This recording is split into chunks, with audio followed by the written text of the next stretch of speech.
Gayon na lamang ang pag-ibig ng Diyos sa sanglibutan. Kaya ibinigay niya ang kanyang bugtong na anak upang ang sinumang sumampalataya sa kanya ay di mapahamak, kundi magkaroon ng buhay na walang hanggan. Ginawa niya ito hindi upang hatulan ng sanglibutan, kundi ito'y iligtas. Sa ngayon, napakarami na mga tagasunod ni Jesus. Itinala ng 4 na ebanghelyong pasimula ng pananampalatayang Kristiyano.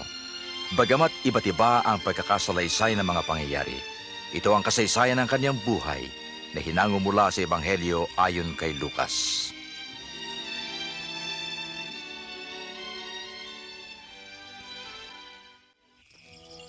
Minabuti kong sumulat sa iyo, mahal na Teofilo, ng isang maayos na kasaysayan ng mga naganap sa amin upang lubusan ninyong matiyak ang katotohanan.